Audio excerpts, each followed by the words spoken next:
ሐዋሳ አፈጣጠሯ በጣም ውብ ነው።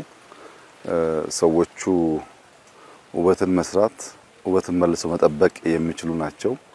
ሐዋሳ ላይ ያየነው አስደማሚ ውበት ተጠናክሮ ከቀጠለ እና ከሰፋ ምን ያክል የቱሪስት መስህብ መሆን እንደሚችል የሚያመላክት ነው። በሐዋሳ ከተማ አዲሱ ከንቲባ ከከተማው ነዋሪዎች ጋር በመተባበር የክልሉ መንግስት አጠቃላይ በሚያደርገው ድጋፍ ከተማዋን መልሶ አስቦ መስራት ተግባር በጣም ተስፋ ሰጪ ጅማሮ አይተናል። በሐዋሳ ኢንዱስትሪያል ፓርክ እየተመረቱ ያሉ የሶላር ምርቶች በሚቀጥለው ዓመት ከግማሽ ቢሊዮን ዶላር በላይ ከሐዋሳ ኢንዱስትሪያል ፓርክ ብቻ ኤክስፖርት እናደርጋለን። ኢንዱስትሪው ከተማው እያደገ መጥቶ የሰርቪስ ኢንዱስትሪውን በሚስብበት ሰዓት በተለይ ከአዲስ አበባ እስከ ሐዋሳ ያለው ሃይዌይ በዚህ ዓመት እየተጠናቀቀ ስለሆነ ከሚቀጥለው ዓመት ጀምሮ ከሐዋሳ አዲስ አበባ ማክሲመም 2 ሰዓት በቶሎ ነው የሚወስደው። ያን ተጉዘው ስራ ለመስራት ለመዝናናት በእጅጉ የሚያግዝ ነው። ከከተማውና ከኢንዱስትሪ ሲወጣ ደግሞ ይሄ ብላቴ አካባቢ ነው። እንደምታውቁት የዛሬ 2 ዓመት 3 ዓመት ገደማ መተን ነበር። ብላቴ በረሃ ነው። ምንም አይነት ምርት የሚሰጥ አካባቢ አልነበረም። አሁን ግን እንደምታዩት ብርቱካኑ፣ ሎሚው፣ ሙዙ፣ ሸንኮራ አገዳ፣ ፓፓያ፣ አቮካዶ በጣም ብዙ ፍሩቶች ይመረቱበታል። በመቶ ሄክታሮች በኢሪጌሽን እየታረሰ ነው ያለው። ለገበያ የሚውሉ በጣም ከፍተኛ የሆነ ምርት እየወጣ ነው ያለው። መጥቼ ነበር ከጥቂት ጊዜ በፊት። እንደዚህ አይነት ቦታ አልነበረም። አሁን ሙሉ በሙሉ ጫካ መስሏል። የሙዙ ጣዕም፣ የአቮካዶ ጣዕም እና ሳይዝ፣ የወተርሚላኑ ሳይዝ ሲታይ ይህ በረሃ የሰው ልጅ በርትቶ ከሰራ ምን ሊያመጣ እንደሚችል ያመላክታል።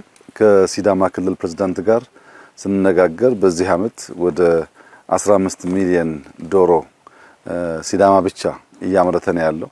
የዛሬ 3 ዓመት ስንመጣ 3 ሚሊዮን ገደማ 4 ሚሊዮን ገደማ የነበረው በብዙ እጥፍ አድጓል። ስለዚህ ሌማት እየተስፋፋ ነው ያለው። ፍሩት በከፍተኛ ደረጃ እያደገ ነው ያለው። ከተማ እየተለወጠ ነው ያለው። ኢንዱስትሪ ብቻ ሳይሆን ኤክስፖርት ወደ ማድረግ እያደገ ነው ያለው። ይሄ ሁሉ ሲደመር ኢትዮጵያን ከነበረችበት የልመና የታሪክ ደህንነት አስቀርተን ብልጽግናን ለማረጋገጥ ያን ደግሞ የሚጠብቁ ተቋማት ለመገንባት ቅድም እንዳየነው የኤሊት ፎርሱ በጣም አስደማሚ ብቃት አሳይቷል። ተቋም እንገነባለን።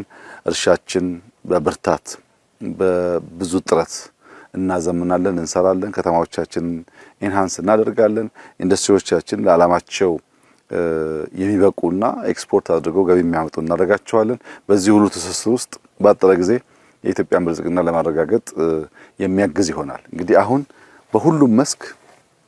በሁሉም መስክ አስተማማኝ ጅማሮች አሉ። ይሄ እርሻ እንደምታዩት ጥቂት ዓመት የጀመርነው በጣም ተስፋ ሰጪ ነው፣ ግን መስፋት አለበት። ድፍን ደቡብን ማጥለቅለቅ አለብን። በዚህ መንገድ ያ ስራ ይፈልጋል። ሐዋሳ ከተማ ያየነው ብርሃን በጣም ደስ ይላል፣ ግን ሙሉ ሐዋሳን ወደዛ መቀየር አለብን። ኢንዱስትሪው ኤክስፖርት በማድረግ በተለይ በሶላር ሴል ኤክስፖርት ወደ 3 ኩባንያዎች ናቸው ሐዋሳ ላይ እየሰሩ ያሉት። ያ በጣም ጅማሮ ነው። ማስፋትና ኤክስፖርታችን ማደግ አለበት።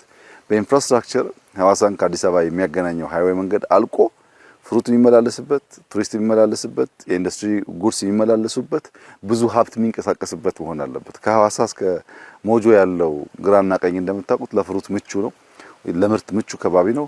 ወደ ምርት መቀየር አለበት።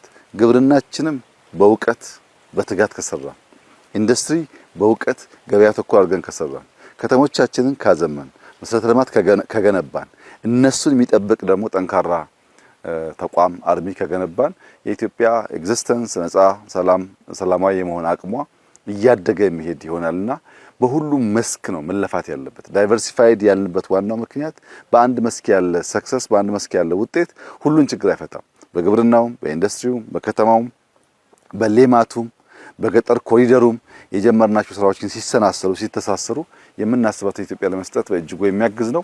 ዛሬ ያየሁት ስራ በጣም ደስ ይላል። ይሄን የሰሩ የግሉ ሴክተር ሰዎች ሊመሰገኑ ይገባል። ማህበረሰቡ ይሄንን ጠብቆ አስፍቶ ኢትዮጵያን የምግብ ቅርጫት የማድረጉን ትልም ለማሳካት አሁንም ይበልጥ መረባረብ፣ መስራት፣ መልፋት አለብን እላለሁ። በጣም ደስ የሚል ጊዜ ያሳለፍኩት እጅግ አድርጌ አመሰግናለሁ።